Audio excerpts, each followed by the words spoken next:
Muy buenas noches, sean bienvenidos a una nueva entrega de su programa Foro 506.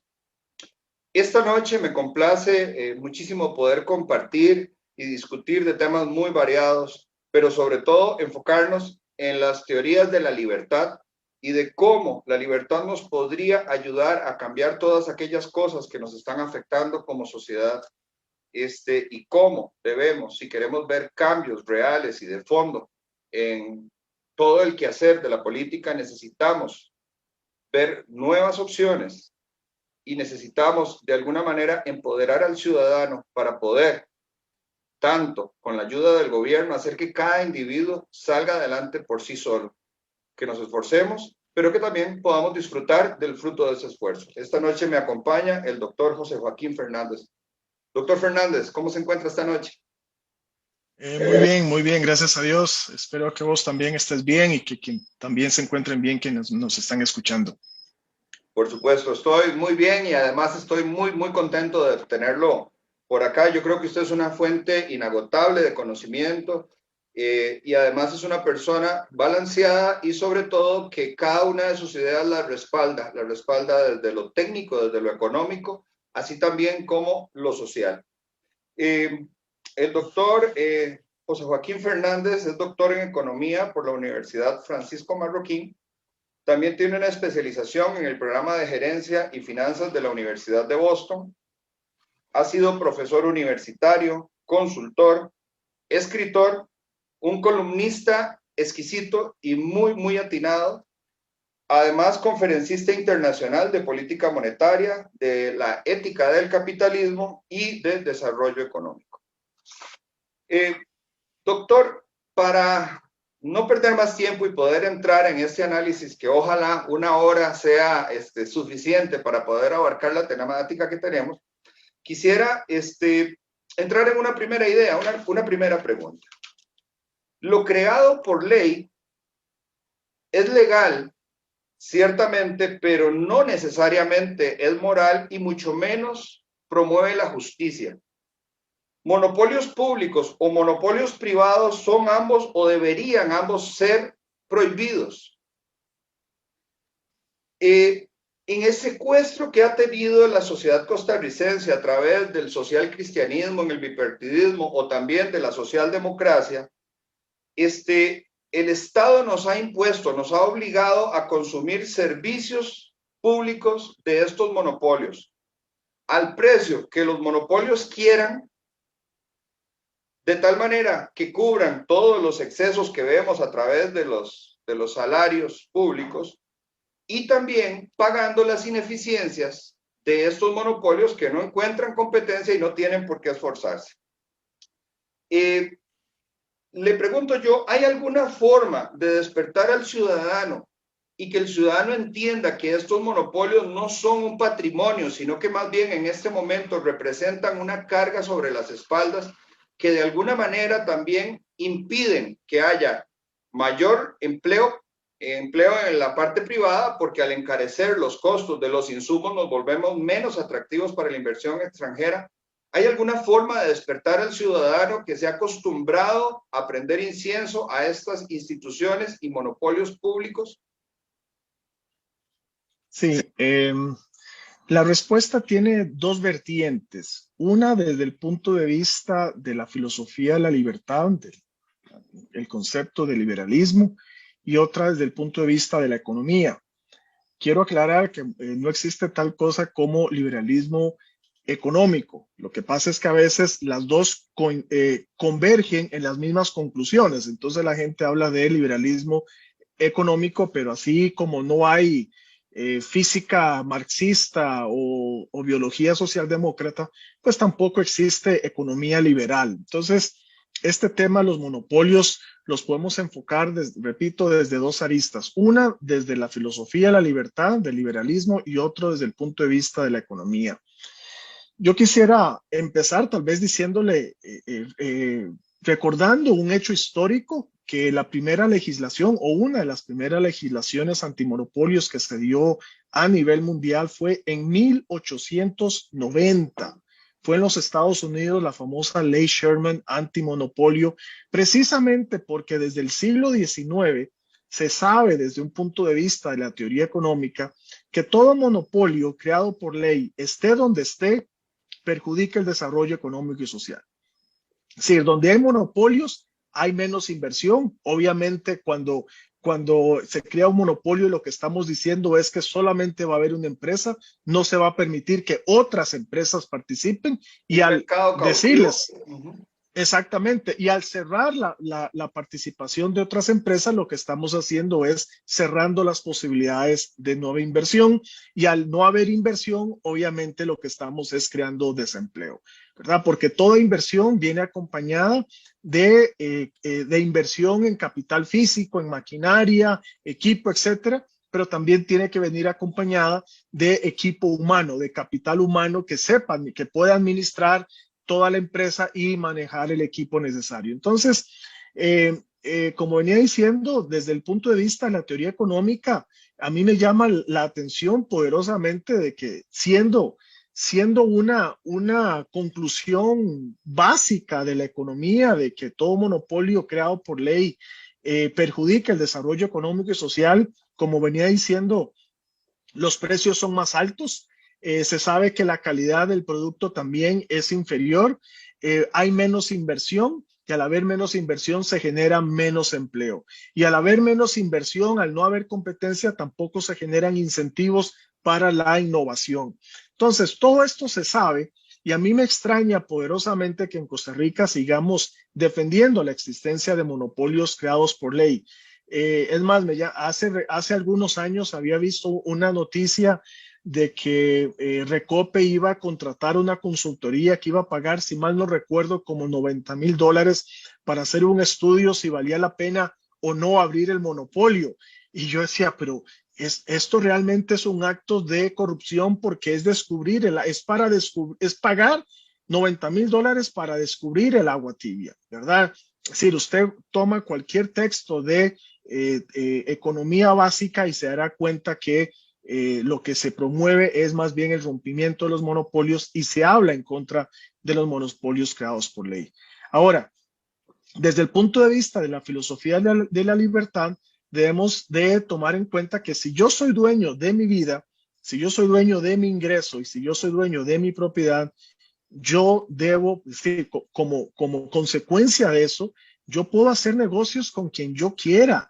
Yo puedo contratar a la persona que yo quiera y yo puedo comprarle el producto a quien a mí se me pegue la regalada gana. Es decir, la creación de un monopolio creado por ley está violando la libertad individual del ser humano. Está tratando al ciudadano como esclavo. No, usted no puede hacer eso con su vida. Usted no puede comerciar con tal persona. Usted no puede comprarle los productos a otras empresas. Pero ¿por qué si yo soy libre? Es decir, la aceptación de un monopolio creado por ley es aceptar de que somos súbditos o somos esclavos del gobierno, ¿verdad? Entonces, aquí tenemos estas dos vertientes. Desde el punto de vista de la libertad, yo soy libre y yo podría comprar con quien a mí se me pegue la regalada gana, y a mí se me debería permitir montar empresas las que yo quiera, siempre y cuando obviamente cumplan los requisitos, ¿verdad? Que no vayan a generar algún malestar, pero y desde el punto de vista de la teoría económica, no hay nada que justifique la existencia de monopolios creados por ley.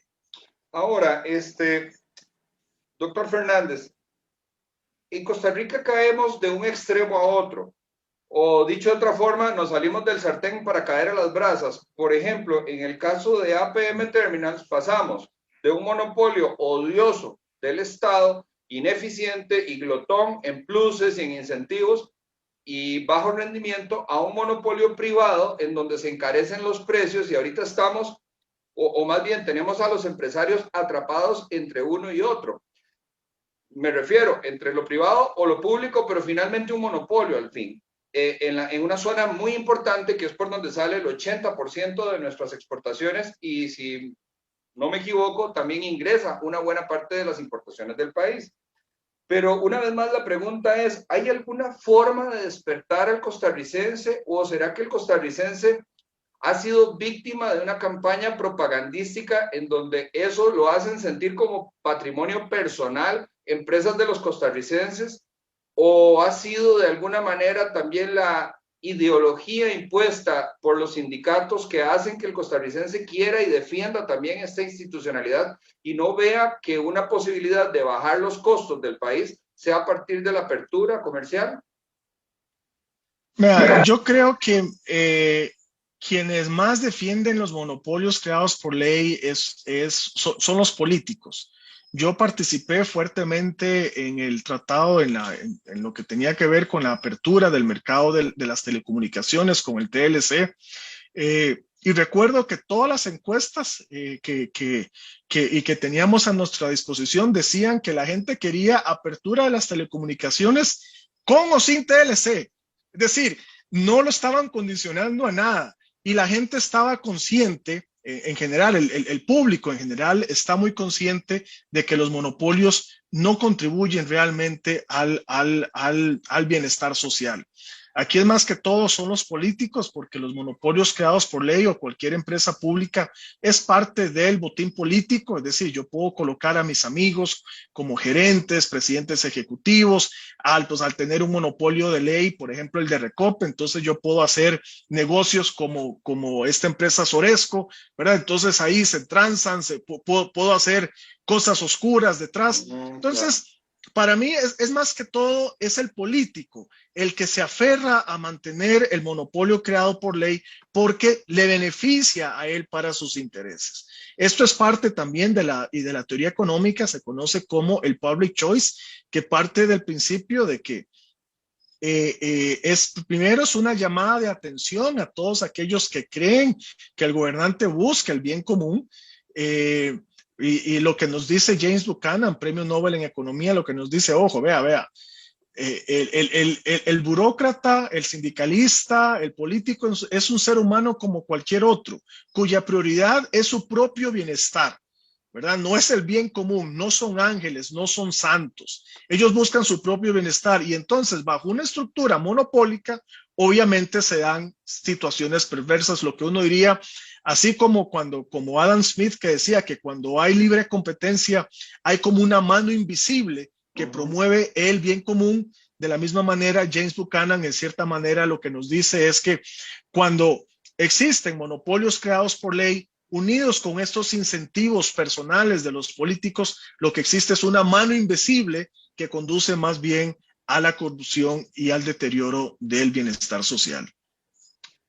Ahora, hay un estribillo que lo hemos visto en estas semanas, en las manifestaciones que se han dado en diversos países, de mi cuerpo, mi decisión, dicen todos estos grupos progresistas, sobre todo los feministas pro aborto, pero no sale nadie del pueblo a decir mi ingreso, mi decisión, o mi patrimonio, mi libertad. Y entonces vamos despojándonos a través, o más bien por la vía de impuestos, nos van despojando de la riqueza y de las posibilidades de consumo futuro o de las posibilidades del ahorro a futuro. Entonces, le pregunto yo, ¿por qué seguimos poniendo a los mismos lobos a cuidar el rebaño?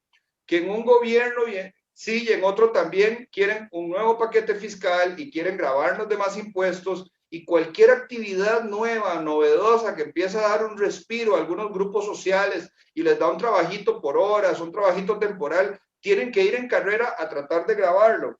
¿Cuál es su lectura? ¿Será que tenemos un síndrome de Estocolmo o de alguna manera amamos al ladrón que nos despoja de la riqueza? Ahí lo que yo creo es que por default, por omisión, el ser humano cree que se requiere de un gobierno o cree en que el gobierno puede contribuir al bien común. Yo he conocido muy pocas personas que que me cuentan que desde que nacieron tenían esta sensación de libertad y que el gobierno no tenía que meterse con la vida de uno y que no podía proveer bienestar alguno.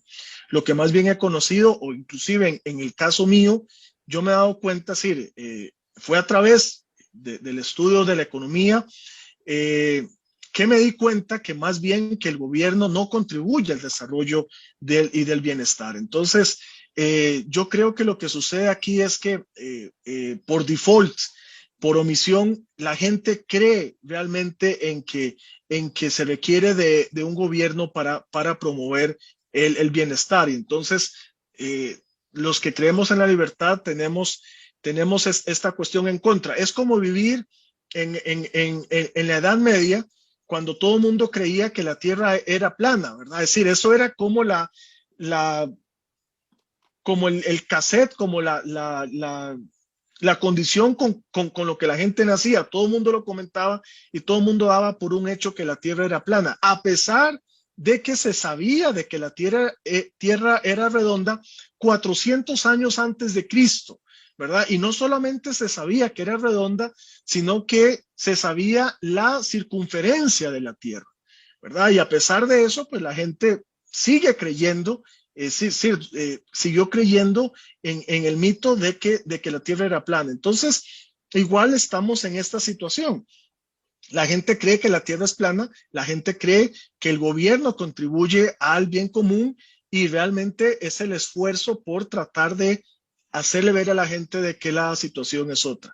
Esto es muy difícil cuando la educación está en manos estatales, en manos del propio gobierno, porque el propio gobierno obviamente tiene interés en que se enseñe lo que ellos quieren, lo que promueve su bienestar. En este sentido, no es de extrañar que, por ejemplo, que las tiranías lo que primero reprimen es la libertad de expresión y lo que primero inculcan es precisamente una enseñanza a partir del Estado. Entonces, hoy, por cierto, me enteré que China y la tiranía china está censurando y bloqueando el uso de la aplicación Signal, ¿verdad? Que es una de las aplicaciones para chatear donde hay menos intervención, donde son más privadas las conversaciones. Pues ahí está la tiranía china detrás de estas cuestiones, porque la libertad de pensamiento, la libertad de interacción, pues obviamente conduce a nuevas ideas Y y a amenaza el cuestionar lo Estado. que existe. Amenaza Entonces, definitivamente el Estado. sí, y este adoctrinamiento en favor del Estado lo hemos vivido, hemos visto constantemente en las noticias, en donde las preguntas que se hacen a los estudiantes realmente tienen contenido ideológico, ¿verdad? Está a favor de mayor Estado. Por cierto, yo tengo un estudio sobre educación donde una de las preguntas era sobre el monopolio y de Recope, que la pregunta era así: ¿cuál es la empresa que contribuye al bienestar de la estabilidad energética del país? Algo así, no recuerdo muy bien. Y estaba Recope, ¿verdad? Es decir, ahí más bien estaba defendiendo a Recope como monopolio. Y así hay muchas cosas. Entonces, el problema que tenemos en este sentido, en resumen, son dos. Uno, que yo creo que por default, el ser humano tiene esta actitud de que es necesario el poder político para lograr mayor bienestar. Y la otra es que tenemos un sistema educativo que refuerza esta idea en favor de mayor intervención gubernamental. Claro. Ahora, usted viene desde hace mucho tiempo con una propuesta, una idea que realmente a mí me parece muy interesante, que es el flat tax, un impuesto único o un sistema muy simplificado, digamos. Mi pregunta es, ¿debe ser el impuesto bajo?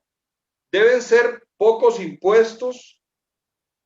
¿De cuánto porcentualmente debería ser un impuesto de tal manera que permitiera al Estado cubrir sus gastos, pero al mismo tiempo que nos hiciera muy competitivos? Y vamos a ver, no solamente para traer inversión extranjera, sino para el mismo costarricense que en este momento se encuentra ahogado en gastos, en costos muy altos para vivir, en la comida, en la alimentación, en la energía, en los servicios públicos. ¿Cómo es o cómo sería esa propuesta? ¿Cómo implementarla? ¿Cómo llevarla? ¿Y qué sería, digamos, un impuesto objetivo?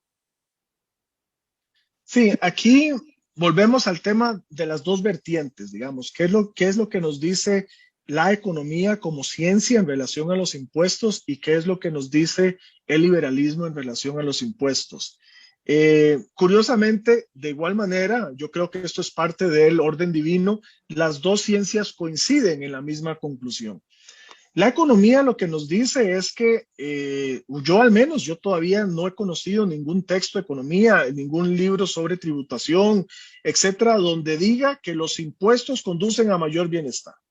Más bien todo lo contrario, lo que la economía nos dice es que todo impuesto, por un lado, es un costo de producción. Así es. Al ser un costo de producción, como cualquier costo, lo que hace es disminuir los niveles de inversión, ¿verdad? Entonces, un impuesto lo que hace, sí, aumenta los costos de producción, disminuye los niveles de inversión y al disminuir los niveles de inversión, aumenta la tasa de desempleo.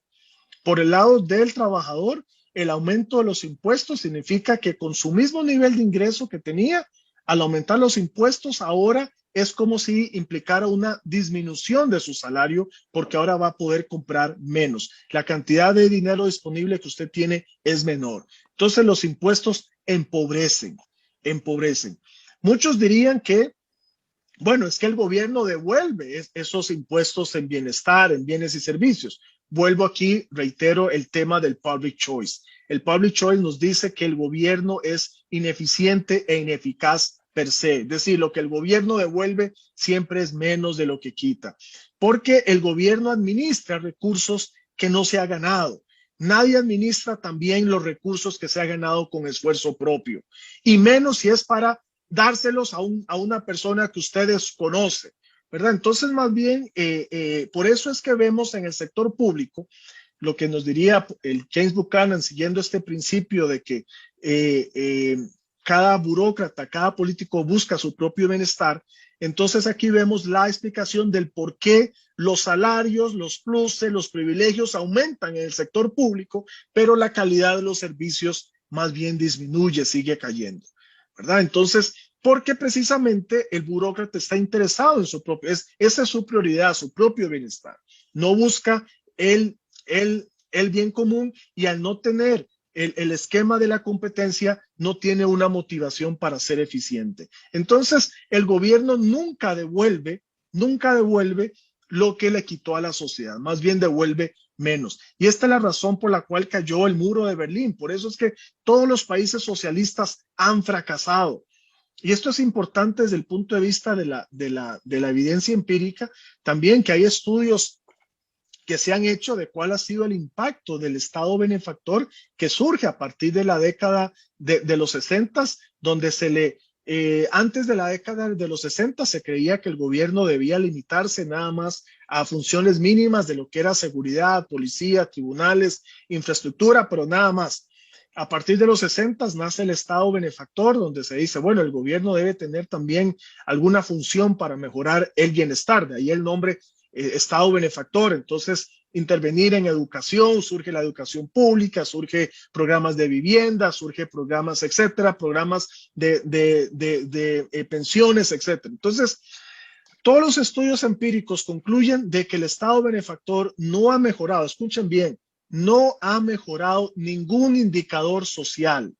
Si comparado con aquellos países que no introdujeron Estado benefactor, los países que introdujeron Estado benefactor no vieron mejorados sus indicadores sociales. Sin embargo, al crecer el gasto público, al crecer los niveles de impuestos para pagar el gasto público, esto ha traído consecuencias. ¿Y cuál ha sido la consecuencia? Desaceleración de la tasa de crecimiento. Europa es de las sociedades donde el Estado benefactor ha sido mucho más fuerte, y en este momento son de las economías que menos crecen en el mundo. Y además ha habido aumento en las tasas de desempleo. Las tasas de desempleo previas al Estado benefactor eran inferiores, bueno, alrededor del 2%, 3%, jamás 9%, 10%, que es la tasa normal, por decirlo de alguna manera, en los países de la OCDE. Y esto, una de las razones por las cuales ha habido este aumento en la tasa de desempleo, una de las explicaciones es que obedece al crecimiento del gasto público, originado también, financiado con el incremento de los impuestos y del endeudamiento. Entonces, tenemos por un lado que la teoría económica nos dice que los impuestos no son positivos, en ese sentido deberían ser lo más bajos posibles.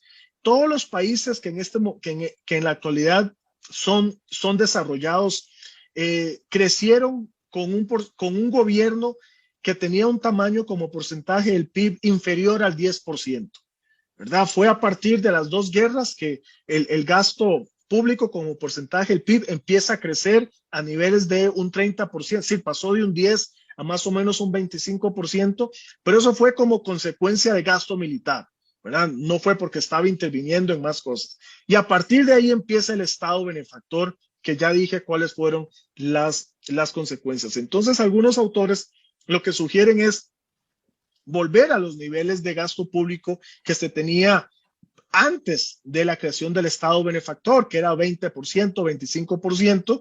Sin embargo, otros como yo decimos, bueno, hey, si el gasto público creció en el periodo de las dos guerras mundiales, básicamente fue gasto militar, pues ¿por qué no mejor volver a los niveles de gasto público que se tuvo, que dio origen realmente a todo el crecimiento económico que tenemos ahora, que era, repito, era un gasto público como porcentaje del PIB inferior al 10%.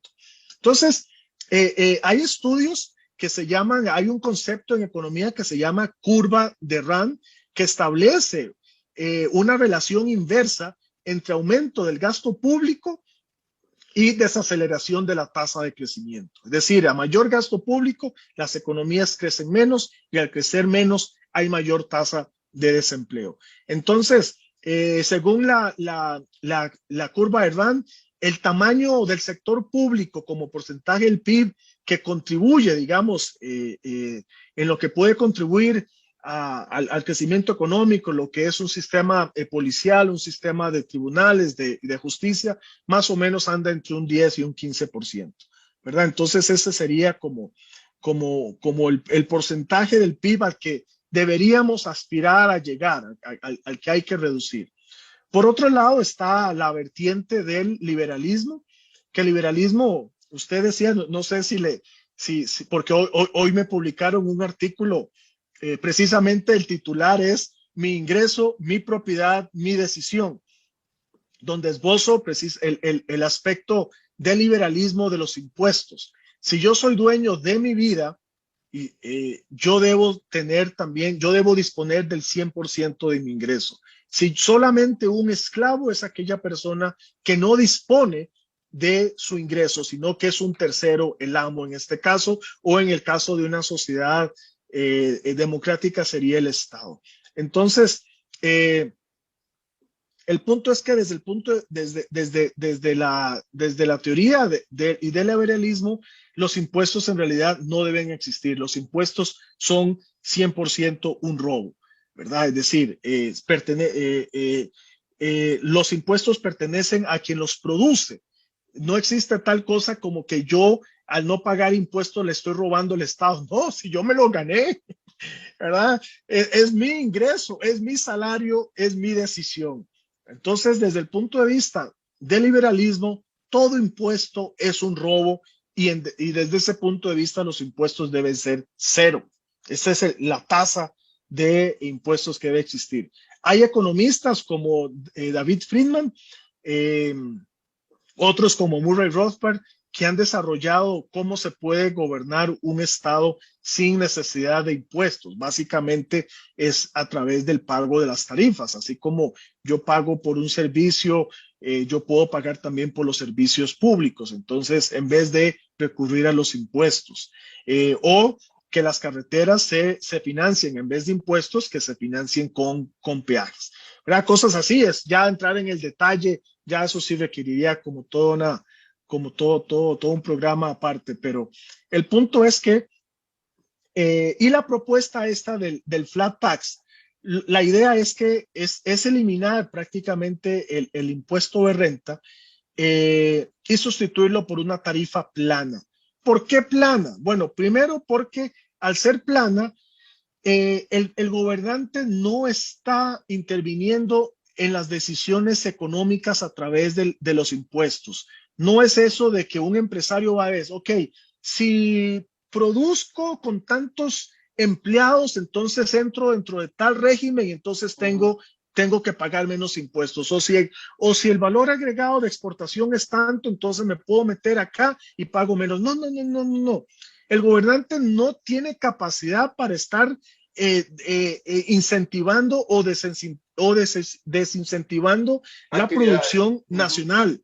Eso debe ser decisión del empresario. El empresario debe saber, ok, ¿en qué es en lo que yo mejor produzco? Y no importa lo que usted produzca, la tasa impositiva va a ser igual. Es decir, usted no tiene que preocuparse por dónde va a ser su mejor esquema o si usted va a pagar o cómo contrato a los mejores contadores o a los mejores abogados para que me determinen cuál es el sistema donde puedo eludir la mayor cantidad de impuestos. No, es una tarifa plana. Entonces aquí lo que se trata también es de eliminar la amenaza de que se utilice la política tributaria como instrumento para castigar o para premiar a los grupos de presión que me dieron apoyo. Entonces, si la tarifa es plana, entonces no solamente tiene incentivos económicos de eficiencia, porque no estoy distorsionando el sistema de precios, pero a la vez mejor el sistema democrático, ¿verdad? Porque estamos evitando que la política tributaria sea utilizada para instrumentos de pagar favor político. Y entonces tiene que ser... Dentro de esta idea, digamos, también perfila bajar la tasa impositiva, o sea, hacerla general, hacerla única y hacerla más baja o no. Sí, la idea es hacerla más baja y eliminar todo tipo de exoneración. Detrás de esta idea está lo que se conoce el concepto de la curva de Laffer. La curva de Laffer lo que establece es que si los impuestos son altos, si usted reduce los impuestos, va a haber un aumento en la recaudación fiscal. ¿Y por qué va a haber un aumento en la recaudación fiscal? Básicamente por dos razones. Una, porque al bajar los impuestos, se reducen los costos de producción, se incentiva la inversión y al haber mayor inversión hay más volumen de producción y el gobierno recauda más. Por otro lado, si los impuestos son bajos, se desincentiva de manera natural la evasión fiscal.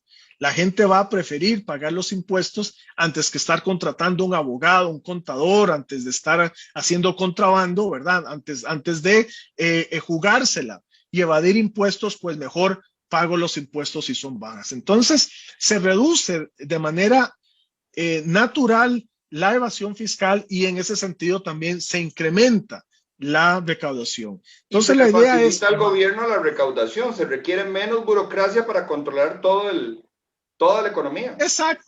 Exacto, porque si la tasa es única, todos los sistemas contables son mucho más sencillos, ¿verdad? Toda la declaración de renta, inclusive hay libros que dicen que la declaración de renta usted la puede hacer en una hoja del tamaño de una postal, ¿verdad? Es decir, media página, porque es nada más, sume todo lo que gastó, sume todo lo que invirtió, cuál es la diferencia y un porcentaje fijo, ¿verdad? Nada de estar de que si tengo hijos o que si importé o exporté, entonces pago menos o no. Aquí no importa, es decir, sus beneficios, una tasa única y se paga. Entonces, la idea es eliminar todos los demás impuestos y sustituirlos solamente por un flat tax bajo. Lo que yo he propuesto es un 15%. Básicamente, que es importante que el exministro Chávez propuso esta idea también. Don Rodrigo, sí, pero él lo que proponía era un flat tax del 20%. Eliminar todas las exoneraciones y bajar el impuesto de renta a un 20%. Yo lo que diría es que necesitamos reducir el gasto público y en ese sentido, y también la idea es eliminar todos los demás impuestos.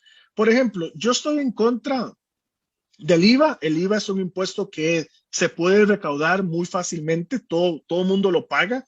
Y esta es precisamente la razón por la cual no me gusta el IVA. Si usted está desempleado, usted paga IVA cada vez que usted compra o cada vez que usted, si usted tiene pérdidas en su empresa, pero usted tiene que hacer compras, usted paga IVA. Lo que me gusta del flat tax o del impuesto de renta es que solamente pagaría impuestos cuando se genera el ingreso, cuando se genera riqueza. Si usted por alguna razón no está produciendo, ya sea porque está desempleado o porque es estudiante o porque es pensionado, lo que sea, usted no tiene que pagar el impuesto. Entonces, en ese sentido, me parece que es más justo, más justo que el IVA. Entonces, la idea es crear un solo impuesto, pero también eliminar todos los demás impuestos, claro. Eliminar los impuestos a las importaciones, eliminar el IVA, y obviamente al quedarnos con un solo impuesto implica necesariamente reducción del gasto público, siendo consistente con lo que habíamos hablado anteriormente, ¿verdad? De lograr una reducción del gasto público.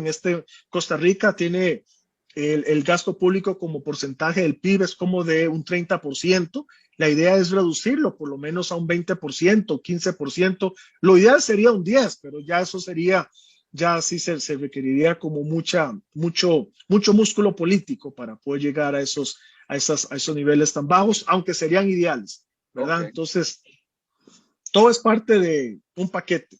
Ahora, aquí, desgraciadamente, tenemos una situación, y es que el ciudadano, y no quiero usar términos despectivos como el ciudadano de a pie, no, el ciudadano en general, sea un doctor, un abogado, un arquitecto, un agricultor, un chofer de bus, una ama de casa, no se da cuenta que nosotros es falso que tenemos el impuesto del IVA y el impuesto de renta, porque además de los impuestos fiscales, tenemos impuestos parafiscales que también encarecen mucho la vida. Por ejemplo, tenemos las cargas de la Caja del Seguro Social que hacen muy costoso, muy oneroso contratar personal. Yo pienso que parte del desempleo que tenemos no se resuelve con una política pública, salvo que la política pública fuera reducir todos estos costos que hacen que finalmente cuando contratas a una persona con un salario de, no sé, 500,000 colones, nos cuesta 250,000 colones cubrir todos los demás gastos que son impuestos disfrazados, son cargas de otro tipo, no fiscales directas. Ahora, yo quisiera retomar algunos puntos de los que usted dijo. Por ejemplo, como un objetivo, bajar el gasto público a un 10 o un 15%. En este momento tenemos un nivel de endeudamiento total del 70% y creo que gracias a la pandemia alcanzamos el 80%. Entonces, cuando se habla con los grupos sindicales o los grupos de presión o los grupos de movimientos sociales, ellos dicen es que es falso que el gasto público sea el que ocasiona el problema. Pero lo cierto es que nos estamos, y ellos dicen el problema realmente viene del endeudamiento, pero es que nos estamos endeudando para pagar gasto público. Exacto. ¿Verdad? Entonces, finalmente, eso es como una verdad a medias, y digo a medias porque la mitad del gasto o la mitad del endeudamiento proviene del gasto y la otra mitad ahorita se está generando por el tema de intereses que pagamos por la misma deuda que estamos asumiendo para pagar los empleados y los salarios y los gastos del gobierno. Ahora, ¿por qué razón puede el estado de la Florida sobrevivir con un 7% del IVA y nosotros tenemos que tener un 13% del IVA?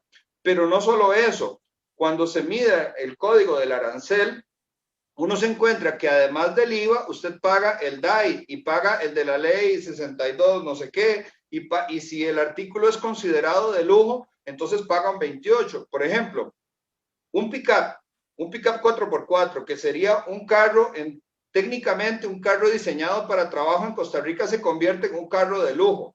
Mientras hoy en día en México un pick-up de tope de gama cuesta $26,000, en Costa Rica tenemos que pagar $57,000.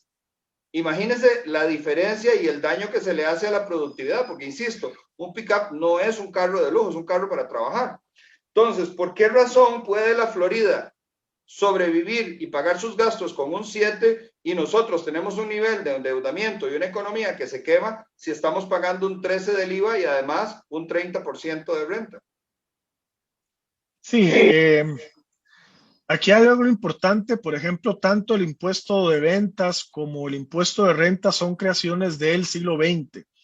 Antes de eso, los estados no tenían esos ingresos y sobrevivían. como le dije anteriormente, el gasto público como porcentaje del PIB de los países que hoy son desarrollados durante el siglo XIX y principios del siglo XX, el gasto público como porcentaje del PIB representaba menos del 10%, ¿verdad? Y no tenían impuesto de renta o no tenían IVA. Entonces, pero aquí lo más importante es recordar que los impuestos no es tanto si es que el vehículo es de lujo, si es para trabajo, o si un whisky es un artículo de lujo, O o una si no es de pantalla de lujo. televisión. Sí. Sí, sí. Eh, en Costa Rica, por ejemplo, yo he vivido esta experiencia. Si usted importa un monitor que es para computadora, no un televisor, pero si no tiene conector VGA, que ese conector desde hace como 10 años no se usa, entonces se considera como si fuera como un televisor. Entonces no paga el impuesto que es creo que del 1% para equipo de cómputo, sino que paga el 70 y resto que es Así es. para televisores, aunque uno lo use para monitor, pero el criterio del burócrata es que tenga conector VGA. Y si tiene HDMI, entonces ya es Ya es televisión. de lujo. ¿Verdad? Yo el monitor que tengo en mi computador, todos son conectores HDMI, ninguno es VGA, pero bueno, el punto es que no se trata tanto si el artículo es de lujo o no, el criterio. El punto es entender que todo impuesto perjudica el desarrollo económico y social. No importa hacia dónde vaya, no importa su justificación, perjudica el desarrollo económico y social y por eso debe ser lo más bajo posible, ¿verdad? Entonces, y hay países en donde no hay IVA del todo. Por ejemplo, bueno, ya digamos, lo que era Hong Kong. En Hong Kong no hay IVA, no hay impuesto de ventas, no hay aranceles. El impuesto de renta, si mal no recuerdo, es como del 12%. No hay patentes, no hay permisos. Y es un país que después de la Segunda Guerra Mundial era un poquito, era parecido a Costa Rica, tenía un nivel de ingreso un poquito más alto, pero éramos igualmente pobres. Y en este momento Hong Kong, con esa libertad económica, con esos impuestos bajos o ausencia de impuestos, incluso sin regulaciones, sin intervención, y ahora tiene un ingreso per cápita igual o superior al del Reino Unido. Mientras que Costa Rica seguimos teniendo apenas una quinta parte del ingreso de el Reino Unido. Entonces, existen estudios. Por ejemplo, yo le recomiendo a quien nos esté escuchando que busque el índice de libertad económica que publica la Fundación Heritage. Ahí se dará cuenta que los países donde hay mayor libertad económica, los países donde tienen menos impuestos, que tienen una política de reducción del gasto público, de menor regulación, que son más amigables para el emprendedor, son los países que crecen más y que tienen menos tasas de desempleo. Ahora, hace unos minutos usted nos hablaba del Estado benefactor. Yo creo que el Estado benefactor en buena medida es hijo de la socialdemocracia, un tipo de socialismo blando, digamos, que fue convenciendo de alguna manera a los pueblos de que había que contribuir con el Estado para que éste a su vez contribuyera con la sociedad.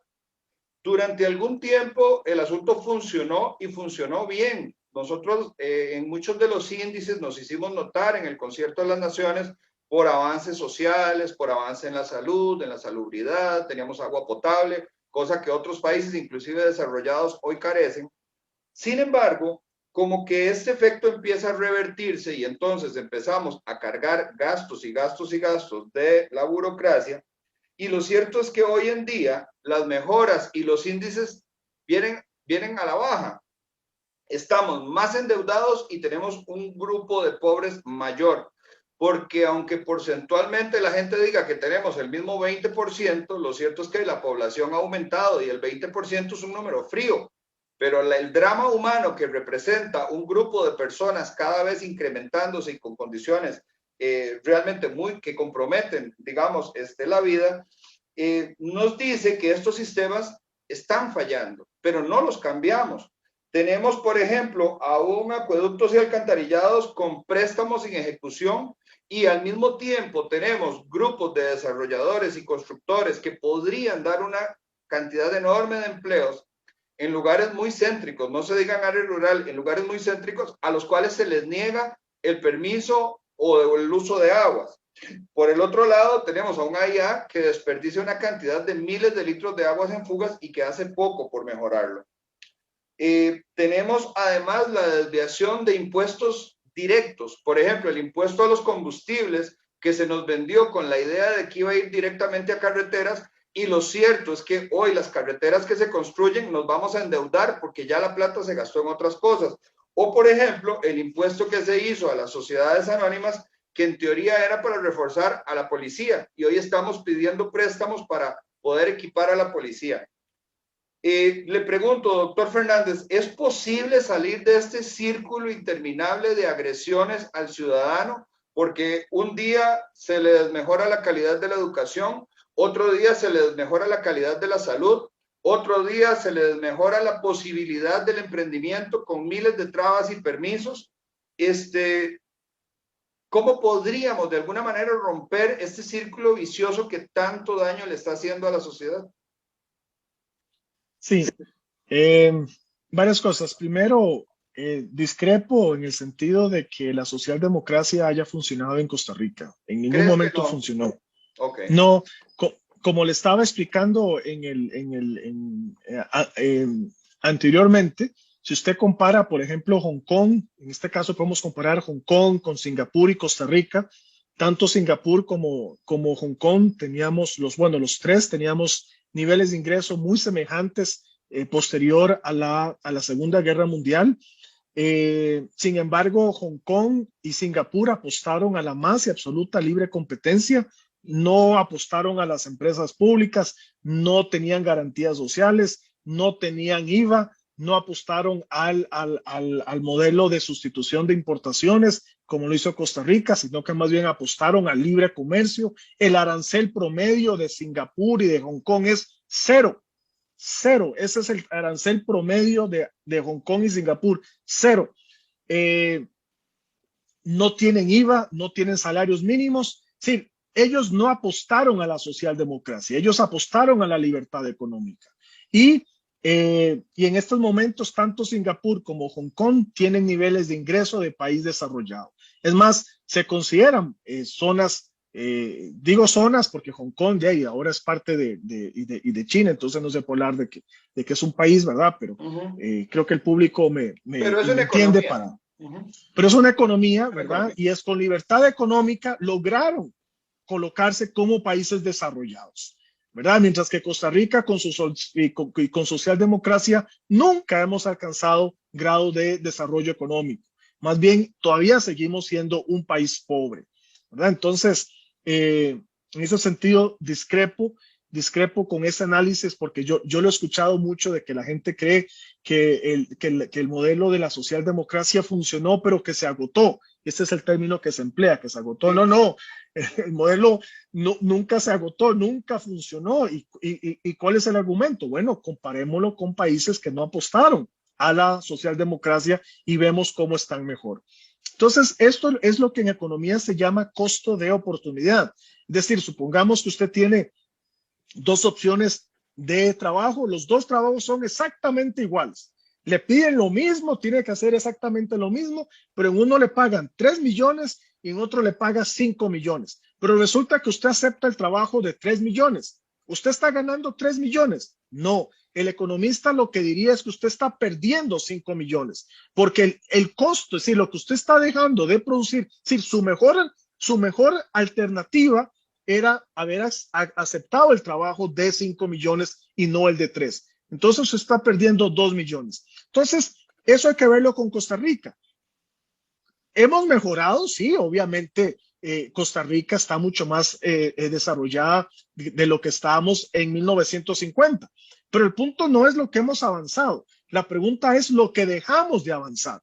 ¿Cuál ha sido el costo de oportunidad de estas políticas? Si hubiéramos optado por la libertad económica, si hubiéramos rechazado los modelos de la CEPAL, con el modelo de sustitución de importaciones. Si no hubiéramos recurrido, como hizo Pepe Figueres, a la creación de monopolios creados por ley, como el ICE, la banca estatal, pues Costa Rica en este momento podría ser un país desarrollado. ¿Y qué me refiero con un país desarrollado? Bueno, que lo que un costarricense en este momento promedio tiene que trabajar 30 años, eso mismo se lo podría estar ganando en 10 años si hubiéramos optado por la libertad económica. Ese es el costo de oportunidad, tener que trabajar 20 años más, etcétera, ejemplos como eso, ¿verdad? Entonces, Costa Rica para mí nunca realmente,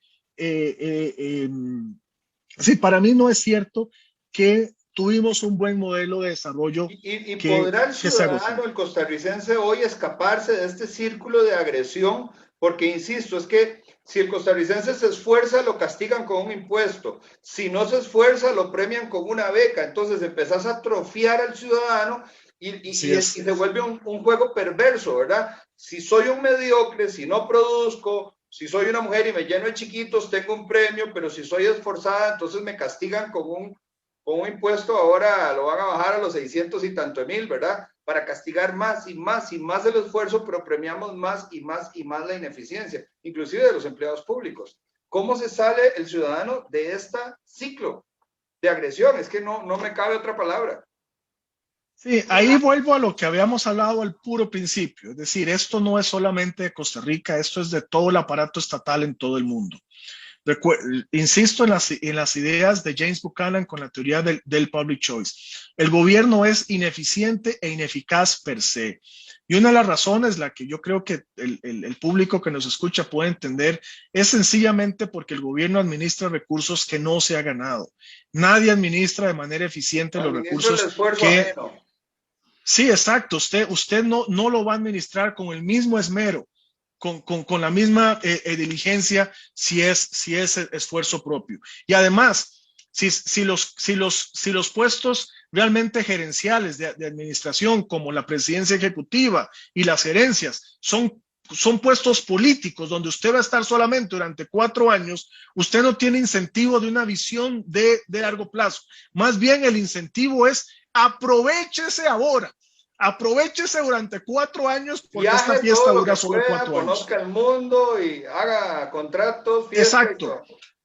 Contrate a sus vecinos, a sus parientes, a sus amigos, porque esto dura solamente 4 años. ¿Verdad? Entonces, esto hay que tenerlo en cuenta. El gobierno no es que es malo, simplemente en el sector público no existen los incentivos para ser eficientes. Entonces, todo eso de lo que usted menciona, no hay manera de corregirlo, es decir, porque mucha gente piensa que el error está en el político. No, es que si elegimos a un gobernante que sí busca el bien común, si elegimos a tal persona, él sí va a cambiar la administración de Recope y la va a hacer eficiente. No, salgan de ese mito. Eso no existe. La única manera, e inclusive en los países desarrollados, el Estado también es ineficiente, todo el Estado benefactor, porque uno escucha a muchos socialistas de hablar de Suecia y Finlandia, el Estado benefactor. Vean, este Estado benefactor, al igual que la Caja Costarricense de Seguro Social, están en quiebra, así como la Caja ha hecho estudios, y estos son datos de la propia Caja, ¿verdad? Que a partir de la década y del 2030 van a empezar a tener que usar sus propias reservas, porque de ahí el sistema está en quiebra. De igual manera, el sistema del Estado benefactor de los países desarrollados está en quiebra, no aguanta, no soporta. Lo que pasa es que la diferencia es que esos son países ricos, ¿verdad? Y de ahí, si quiere el sistema, lo pueden aguantar un poco más que nosotros. Pero el Estado benefactor, el Estado es ineficiente per se en cualquier parte del mundo. Inclusive hay una serie de televisión que a mí me encanta y se llama Seinfeld. No sé si ustedes saben que en Estados Unidos hay todos los países, ningún país es perfecto, y los Estados Unidos tienen un monopolio, el monopolio en el correo. El correo de los Estados Unidos está monopolizado. Entonces, en esta serie Seinfeld, uno de los personajes es un funcionario del correo de Estados Unidos, y entonces hacen mofa de todas las ineficiencias y corrupción y actos que surgen precisamente por la existencia de este monopolio. Entonces, quiero recapitular la idea de que el Estado es ineficiente per se en todo el mundo y que por eso cayó el muro de Berlín, ¿verdad? El muro de Berlín cayó hace más de 30 años como manifestación de que el Estado es ineficiente per se, porque no Colapsó. fue que cayó, sí, no fue que cayó en la URSS, pero sobrevivió en Estonia o sobrevivió en Polonia, no, fracasó en todos los países en donde se aplicó. Entonces es perverso que sigamos creyendo, o es inocente seguir creyendo de que podemos realmente mejorar el aparato estatal a partir de reformas estatales. Eso no existe. La única manera realmente de mejorar esto es con libertad económica y sacando al Estado de las funciones donde no tiene que estar. Esa es la única solución. Y esto no es malo. Por eso insisto en el caso de Hong Kong y Singapur, que si ustedes ven los índices de libertad económica ocupan la primera y segunda posición en el mundo. Los trabajadores están mejor ahí. ¿Dónde es que el pobre emigra? El pobre emigra hacia países capitalistas porque sabe que ahí va a estar mejor. Entonces, no nos angustiemos o no caigamos en la mentira socialista En de que dejar romanticismos. no, aquí sería más bien la imagen negativa que nos venden los socialistas, que con libertad económica los pobres van a ser más pobres y los ricos son más ricos. No, lo que la experiencia nos dice es que al haber más libertad económica, todos estamos mejor, los pobres están mejor. Quiero tal vez ir terminando en el sentido de que, volviendo a estas enseñanzas de la libertad económica, lo que el índice de libertad económica nos dice es que los países donde hay mayor libertad económica, el 10% más pobre que vive en esos países donde hay mayor libertad económica, tienen un ingreso superior al ingreso promedio de los países donde hay menos libertad económica. Es decir, los pobres están mejor donde hay mayor libertad. Entonces, no solamente la gente está mejor, los pobres están mejor, sino que también se evitan todas esas cosas de las que vos estabas hablando, de los incentivos perversos. Para mí, como liberal, a mí me encanta la idea de que en un país donde hay libertad económica sea el que trabaje más, el que se esfuerce más, el que tenga mejores ideas, sea el que gane más. Eso me parece sano y me parece justo.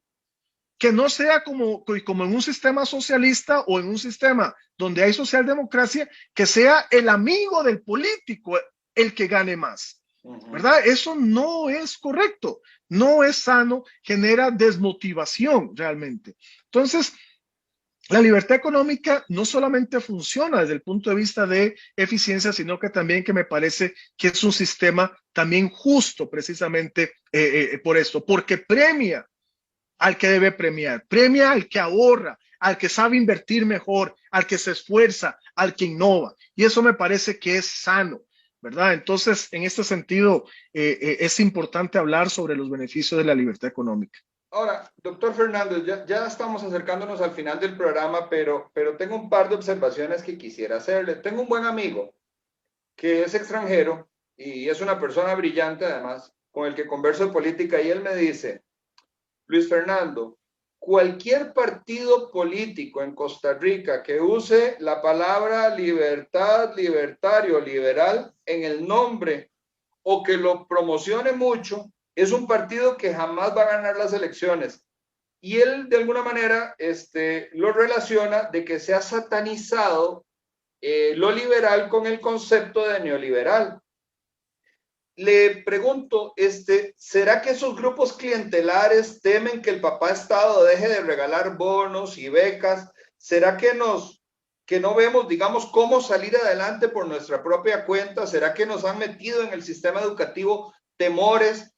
¿Será que no nos inculcaron de ninguna manera el emprendimiento, la empresa, la tecnología, a pesar de que vemos casos muy exitosos en el país? Tenemos empresas costarricenses que exportan software, tenemos ingenieros que exportan servicios, tenemos empresas americanas que han hecho un match perfecto con técnicos costarricenses. pero aún así hay un grueso de la población que quiere seguir poniendo la mano y que le da pánico pensar en lo liberal porque ve una amenaza en lo neoliberal. Entonces, ¿qué cree usted que responda? ¿Será una atrofia mental? ¿Será de verdad que nos han inculcado ideas a través del sistema educativo? ¿O qué nos pasa a los ticos que lo liberal los asusta o nos asusta? Sí, ahí me remito a un libro muy interesante que recomiendo su lectura, eh, el libro Miedo a la Libertad de Erich Fromm, del psicoanalista Erich Fromm. Él se hace esta pregunta, él se hace la pregunta de cómo es posible que los alemanes hayan votado por Hitler, ¿verdad? Es como, sí, ¿cómo es posible que? Porque no es que Hitler o Chávez, todo el mundo sabía a lo que iban, ¿verdad? Entonces no es que los tomó por sorpresa. No los engañó. Sí, no los engañó. Entonces, ¿qué fue eso? Y lo que Eric Fromm dice es que la libertad implica responsabilidad. Son dos caras de la misma moneda, ¿verdad? Libertad y responsabilidad van de la mano. Y que ser libre o ser responsable genera una angustia en el ser humano, una angustia existencial. ¿Y qué tal si me va mal? ¿Y qué tal? Ok, sí, está muy bonito que el que se esfuerza más gana más y el que ahorra más gana más, pero ¿y si yo no puedo? ¿Y si me va mal? ¿Verdad? Entonces, existe esta idea, ser libre implica responsabilidad y para las personas con baja autoestima implica que usted no va a ser parte de eso, implica que usted no está empoderado para poder realmente tomar la decisión de su vida. Si uno ve los casos pues en psicología, una de las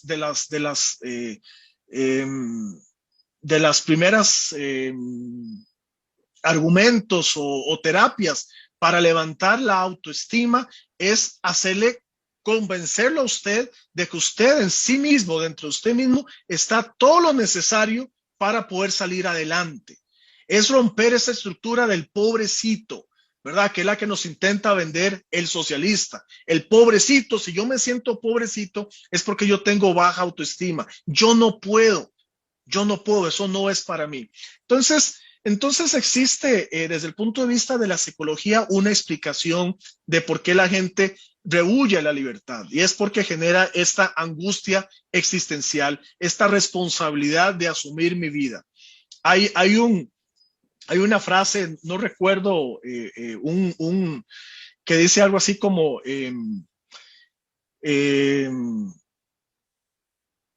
bueno, ya no importa, ya se me olvidó la frase, algo así como que quien es dueño de sí mismo no conoce amo, ¿verdad? Y esto tiene que ver con la autoestima.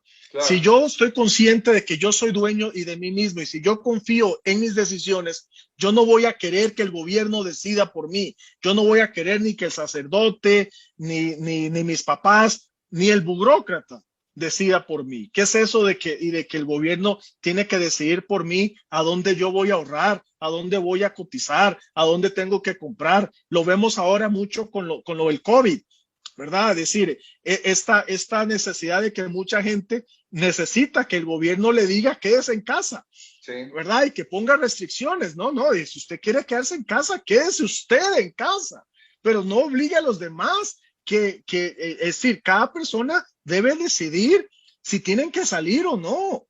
Cada persona debe... Es muy injusto además que el burócrata que está recibiendo el salario íntegro y que no tiene ningún problema económico le diga al que necesita ir a producir, ¿verdad? El pan, exacto, que se quede en la casa. Entonces es una locura, es un suicidio, exacto, para hacerle caso. Pero eso es una violación de la libertad y implica, y mucha gente que acepta esto es porque precisamente está rehuyendo a la libertad y a la responsabilidad individual, ¿verdad? Necesita, es decir, quien no es libre o quien no quiere asumir la responsabilidad de su vida, lo que hace es delegarlo en una entidad externa como el Estado. Y esa es la justificación según la psicología del aparato estatal. Hay otra también que me llama la atención, que por ejemplo Erich Fromm habla de una habla de una analogía entre la actividad sexual y la tiranía.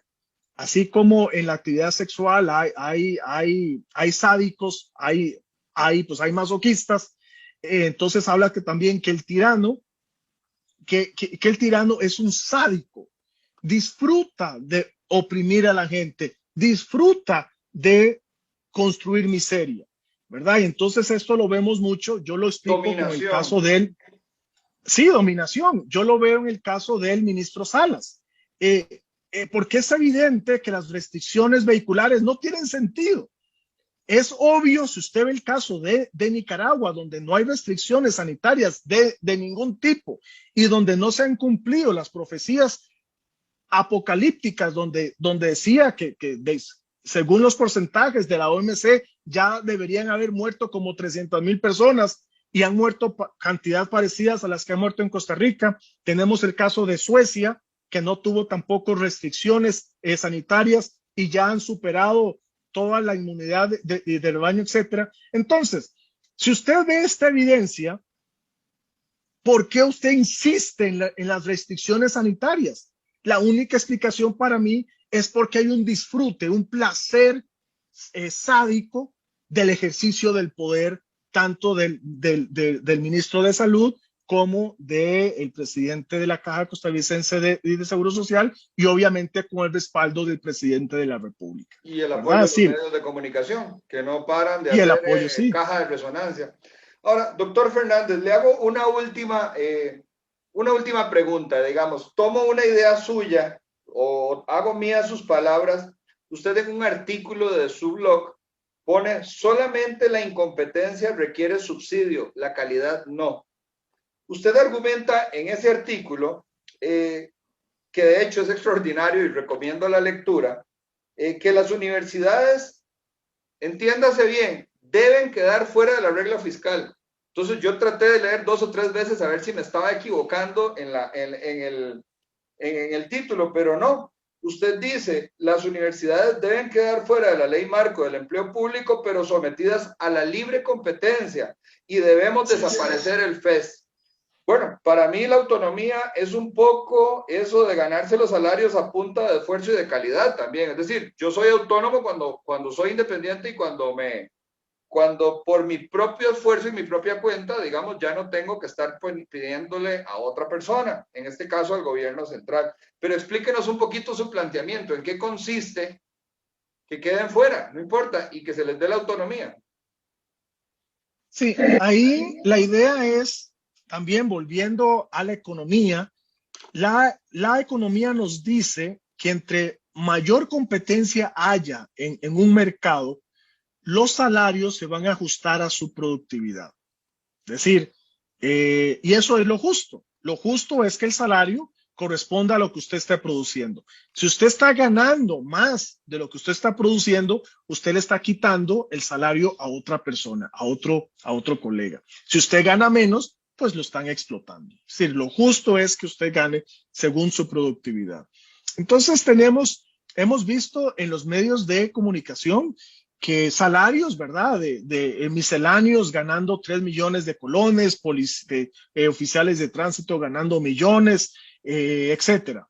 Que yo no estoy en contra. Yo quiero que todo mundo tenga salarios mucho más altos, volviendo al caso de Singapur y Hong Kong, que en este momento tienen salarios equivalentes a los del Reino Unido. Pero altamente productivos. Exactamente, ese es el punto, ¿verdad? Sí, los salarios altos deben ser consecuencia de la productividad y no consecuencia de la explotación. Entonces, ¿cómo podemos saber si un salario de las universidades públicas o de cualquier empresa pública es producto de la explotación o consecuencia realmente de su productividad? La única manera de saber esto no es que un burócrata sentado en una oficina en el Ministerio de Planificación se ponga a discernir cuál debe ser el salario que debe ganar un profesor universitario o cuánto debe ganar un misceláneo que trabaja en una universidad. No lo va a determinar, no tiene el conocimiento. Esto es lo que decía Friedrich Hayek, que el conocimiento está disperso, y precisamente por estar disperso es que precisamente fracasó el socialismo, ¿verdad? Porque ningún burócrata tiene la capacidad para poder determinar en ausencia de mercado cuáles van a ser los precios, ¿verdad? No tiene esa capacidad. Solamente los precios se revelan cuando hay libre competencia. Entonces, o cuando hay libertad económica. Entonces, la idea es que las empresas públicas, todas las empresas públicas, en vez de estar sometidas a una ley de empleo público donde un burócrata no va a tener la capacidad para poder determinar si el salario es consistente con su productividad o no, no descubramos el agua tibia. Ya la economía nos dice que tenemos el instrumento de la libre competencia para poder determinar eso. Entonces, lo que tenemos que hacer con las empresas públicas es someterlas a competencia. Y las universidades son empresas y como tales hay que someterlas a competencia. Entonces, ¿cuáles son los dos requisitos que necesitamos para someter las universidades a competencia? Lo primero es quitarles todo subsidio o toda subvención gubernamental o toda transferencia de los contribuyentes. ¿Cuál es este? El Fondo Especial para la Educación Superior, el FES, que para este año representa, oigan bien, 1.5% del PIB. Eso es lo que se esperaba recaudar con el aumento del IVA, ¿verdad? 1.5% del PIB, 524,000 millones. Entonces, eliminemos el FES, pero las universidades no van a quedar desprotegidas, porque mucha gente cree que si uno propone acabar con el FES, estoy proponiendo cerrar las universidades. No, lo que estoy proponiendo es sustituir el FES con aumento en el costo del cobro de la matrícula.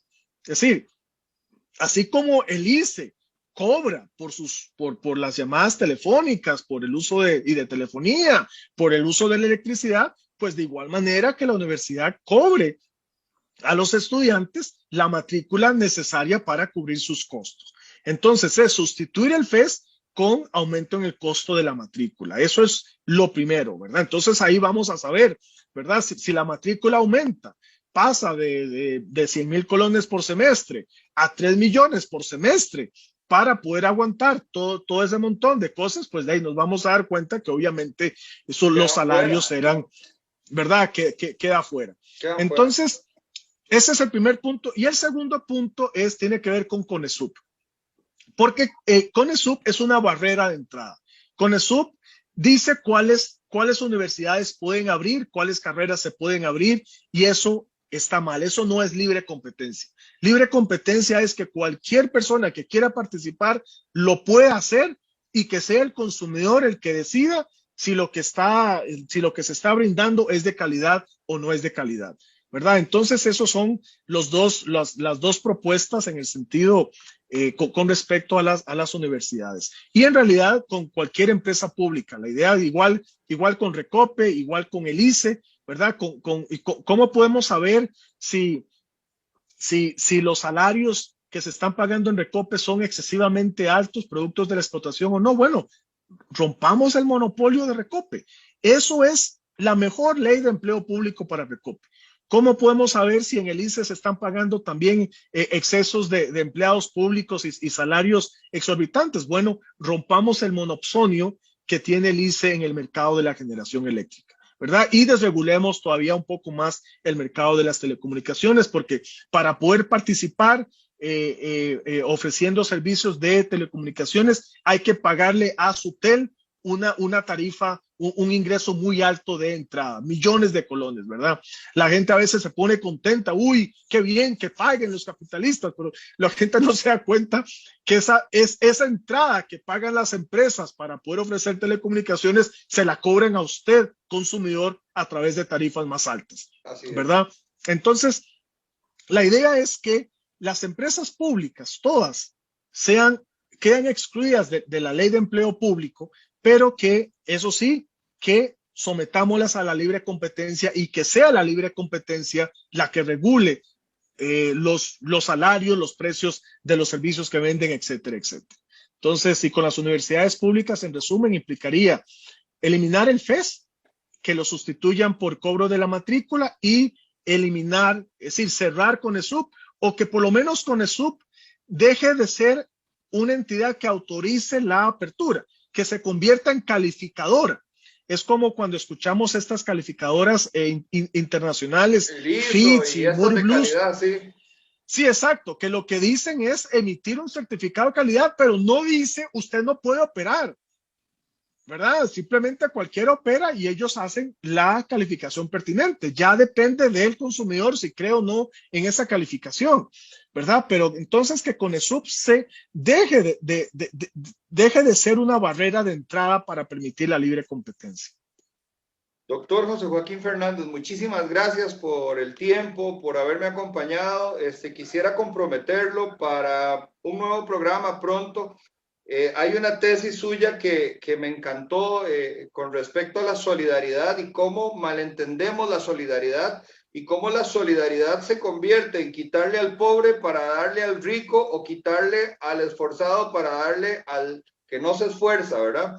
Y además quisiera conversar con ustedes muchas trabas que tiene el ciudadano para poder librarse del mal empleado público, para poder librarse de aquel que se le da la confianza, se le paga bien y se le pagan muchos incentivos y además nos traiciona con actos de corrupción o con actos de negligencia o con actos de vagabundería o con esa mala actitud que vemos muchas veces en las ventanillas cada vez que vamos como ciudadanos o como emprendedores a solicitar un servicio o un permiso por parte del Estado.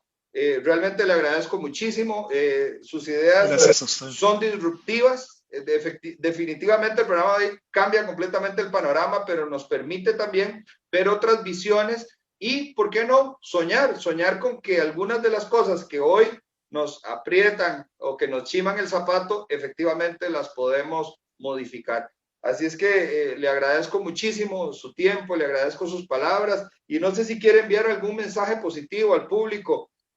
Estamos a pocos meses de unas elecciones y creo que podríamos no solamente cambiar el presente, sino cambiar el futuro.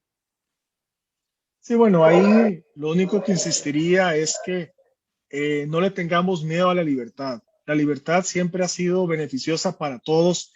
Como les dije anteriormente, inclusive en los países donde hay mayor libertad económica, los pobres están mejor que la clase media de los países donde no hay libertad económica. No le tengamos miedo a la libertad. Confíen en ustedes mismos, confíen en el poder que hay dentro de ustedes y ese poder solamente puede liberarse cuando hay libertad. En este sentido, debemos de buscar apoyar a candidatos a la presidencia que no nos ofrezcan más Estado, no nos ofrezcan más socialismo.